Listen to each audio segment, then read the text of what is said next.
Muito obrigado, Sra. Presidente. Senhores deputados, nós queríamos, em primeiro lugar, não pactuar com uma formulação que está na moda, que é de transformar os grupos de cidadãos e eleitores em cidadãos independentes. E que, aliás, todos vimos isto nas mais recentes eleições autárquicas. Desde logo, uma razão óbvia é que os cidadãos que se candidataram aos órgãos das autarquias locais a listas de grupos de cidadãos não tiveram que apresentar nenhum certificado de independência, nem nenhum comprovativo de independência e, portanto, obviamente que esses grupos de cidadãos integraram cidadãos com cartões de partidos e cidadãos sem cartões de partidos. E, portanto, são grupos de cidadãos. E, portanto, a designação de independentes é aqui muito mistificatória e nós entendemos que não deve ser utilizada porque não corresponde à realidade e porque a designação legal é grupos de cidadãos e eleitores. E, portanto, também relativamente a esta questão que se coloca aqui, que é de saber se deve haver se deve poder haver constitucionalmente a possibilidade de candidaturas de grupos de cidadãos e eleitores, não estamos a falar de cidadãos independentes. Estamos a falar de cidadãos que podem ser independentes, cidadãos que podem não ser. Agora, a questão que se coloca é esta. Nós achamos que deve haver um reforço significativo dos mecanismos de democracia participativa em todos os níveis. Nós também achamos que a democracia não se esgota nos partidos. Seria mau que isso acontecesse, ainda bem que assim não é, e era bom que os mecanismos de democracia participativa pudessem ser estimulados e incentivados. Infelizmente, os mecanismos existentes, designadamente quanto à iniciativa legislativa de cidadãos, estão muito longe de ser satisfatórios, deviam ser mais. Mas também concordamos que o direito que está consagrado da apresentação de candidaturas por grupos de cidadãos às autarquias locais, freguesias, municípios, está muito bem e, portanto, é uma possibilidade que é uma experiência, independentemente de haver um juízo favorável ou desfavorável relativamente a esta ou aquela candidatura, mas em termos gerais, essa possibilidade que a Constituição abriu e a lei consagrou é uma experiência democrática contra a qual nada temos e, pelo contrário, achamos que não deve haver tratamentos discriminatórios entre as candidaturas de partidos e as candidaturas de grupos de cidadãos. Agora, o que nós não alinhamos é num anátema contra os partidos políticos.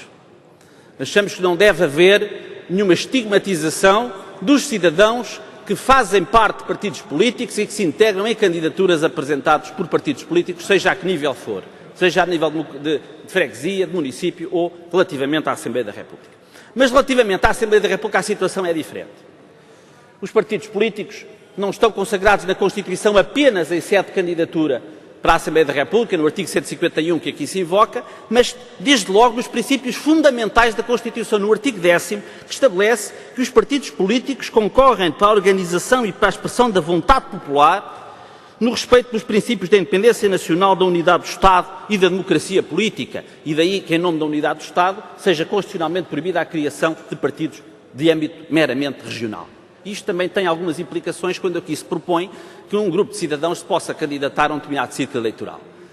Porque os partidos não podem ser partidos de âmbito regional. E porque a Assembleia da República é a representação nacional.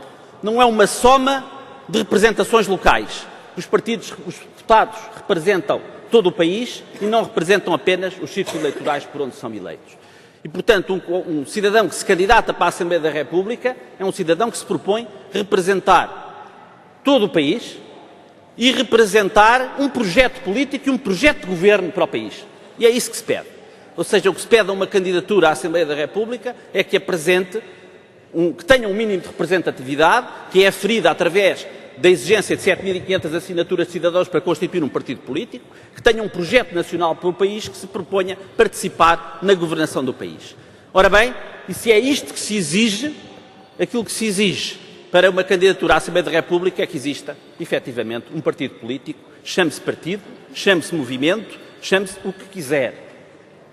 Mas a exigência mínima que se tem que fazer é, de facto, a constituição de um partido político, nos termos em que a Constituição e a lei prevê a criação de partidos políticos e a sua sujeição a mecanismos de fiscalização democrática da sua atividade. E, portanto, aquilo que nós consideramos que não é adequado, do ponto de vista democrático, é que alguém queira cometer aquela verdadeira fraude perante os cidadãos, que é querer ser partido, mas não lhe querer vestir a pele. Ou seja, reúne todos os requisitos para ser partido, mas não quer ser partido porque existe um discurso antipartidos na opinião pública e é mau os candidatos apresentarem-se como sendo de partidos e então apresentam-se como sendo de outra coisa qualquer, por acaso reúne todos os requisitos aplicáveis aos partidos políticos e não deve ser de outra forma.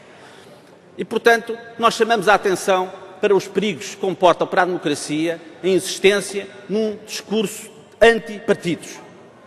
Porque foi assim que surgiram muitas experiências autoritárias no século XX na Europa e foi assim que tivemos uma ditadura durante 48 anos que se afirmava como qualquer coisa anti-partidos e que recusava a designação de partido para a União Nacional, que era o Partido Único.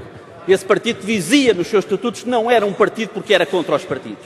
E, portanto, toda a margem de liberdade para a democracia participativa, para a afirmação dos cidadãos na vida política, mas cuidado com um discurso antipartidos que tem atrás de si perigos de derivas antidemocráticas com as quais nós não podemos pactuar. Os partidos devem ser defendidos ou criticados por aquilo que fazem, por aquilo que são, por aquilo que praticam, não pelo facto de serem partidos políticos, porque os partidos políticos em si mesmos são fundamentais em qualquer regime democrático e em qualquer Estado de Direito.